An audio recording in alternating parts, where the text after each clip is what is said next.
के सदन, बड़े लोग विदेशों से एक बीमारी लेकर के यहाँ आ गई और जान पर आ पड़ी गरीब और मेहनतकश मिडिल क्लास लोगों के ऊपर।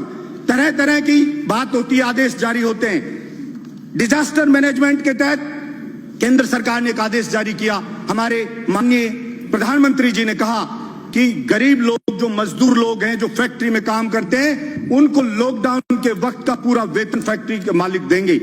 लेकिन एक भी गरीब को, हिंदुस्तान को, अगर सच्चाई आप जानना चाहते हैं तो आपने बोला, और स्टेट गवर्नमेंट ने भी, मैं कोई पक्ष नहीं लूंगा, अगर गलती स्टेट गवर्नमेंट की होगी तो निश्चित रूप से छाती ठोक के विरोध भी करके मैं बोलूंगा कि यह चीज गलत है। हिंदुस्तान की सभी स्टेट गवर्नमेंट ने आदेश जारी कर दिया, डायरेक्शन जारी कर दिए कि हां सबको लॉकडाउन के वक्त का वेतन दिया जाएगा, लेकिन एक को भी नहीं मिला, एक भी आदमी को। इसलिए मैं मांग करता हूं इस सदन के अंदर कि आप कोई बिल लेके आए और आप बिल्कुल इस चीज के लिए स्ट्रिक्टली उसको जारी करवाएं। केवल बोलने से सस्ती लोकप्रियता हासिल करके पीछा नहीं छूटेगा।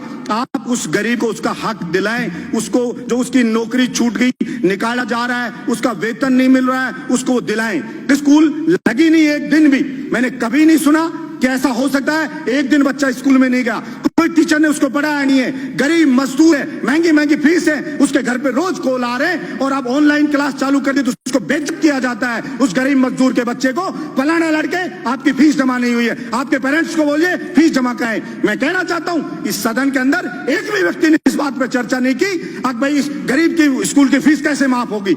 और सुप्रीम कोर्ट में गए, अभिभावक गए, तो सुप्रीम कोर्ट ने कहा हर स्टेट के अलग अलग चीजें प्रॉब्लम है, अलग अलग स्थिति, आप हाई कोर्ट में जाइए, वहां की गवर्नमेंट से बात करिए। लेकिन मैं कहना चाहता हूं, आपने बोल दिया, एक बार बोलने से नहीं होगा। मेरे बहरोड में बुला के सारे स्कूल मालिकों को कहा कि बलजीत यादव जिंदा है तब तक यहां पे कोई किसी की फीस नहीं ले सकता गरीब मजदूर की। मेरी छाती पे चढ़ के फीस ले सकते हो, उसके लिए मुझे चाहे अरेस्ट कर लेना, चाहे कह देना कानून को नहीं मान रहा है, लेकिन कानून या तो बनाइए और नहीं बनाएंगे तो निश्चित रूप से अन्याय नहीं होने देंगे। हम लड़ेंगे और जनता की डिमांड होती है, वैसे ही कानून बनते हैं, बिगड़ते हैं, बनाए जाते हैं नहीं। इसलिए सरकार में मांग करता हूं कि ये कानून बिल लेके आए और उसको कहे। और अभी कई स्टेट ने किया, यूपी ने स्टेट ने किया, नहीं माना तो यूपी स्टेट ने एक बिल वो लेकर के आई, ऑर्डिनेंस जारी करवाया, self finance independent school act 2020।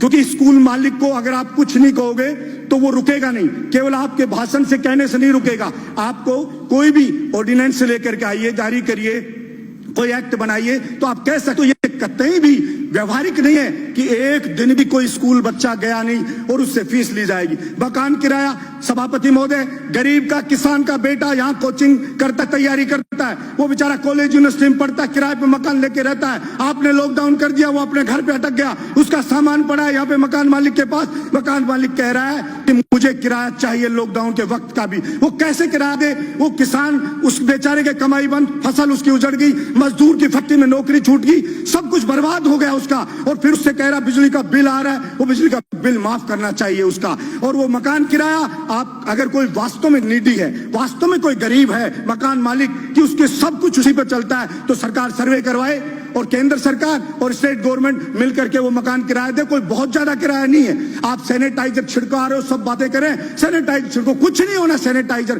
पानी छिड़केंगे खा जाएंगे लोग बाग। इसलिए आप ये चीज करने के बजाय मकान का किराया दें, बिजली का बिल माफ करें और वो जो मजदूर है उसको उसका हक दिलाएं, उसको उसका वेतन मिले, ये चीज सुनिश्चित करें। पड़ोस का स्टेट मध्य प्रदेश अभी कह रहा है केवल मध्य प्रदेश के लोगों को सरकारी नौकरी मिलेगी। मैंने पहले भी पिछले सदन में इस बात को उठाया था। 21 स्टेट हिंदुस्तान के ऐसे हैं जिसके अंदर राजस्थान के जो अभ्यर्थी उनके सिलेक्शन की जो परसेंटेज देखो 0 है, वहां नहीं लिया जा रहा है। अगर या तो हो कि पूरे हिंदुस्तान में कोई भी स्टेट ये बाउंड नहीं करे कि हमारी स्टेट का आदमी नौकरी लगेगा, और अगर लगेगा तो राजस्थान के जवान के साथ फिर अन्याय बर्दाश्त नहीं किया जाएगा। सरकार जहां भी कानून लेके आए, सारा ठेका राजस्थान के युवा ने नहीं उठा रखा कि सारी की सारी कीमत राजस्थान का युवा उठाएगा। आपके बिजली विभाग में मंत्री जी बैठे, INJN के एग्जाम होते हैं, उसके कहते हैं राजस्थान में नहीं करा सकते, बाहर होते हैं। पहले राजस्थान का जीके आता था 25%, तब सिलेक्शन होते थे बाहर के लोगों के 5%, अभी उसको हटा दिया यहाँ के राजस्थान के जीके को, तो सिलेक्शन अभी कितना रिजल्ट में आया 61.8%।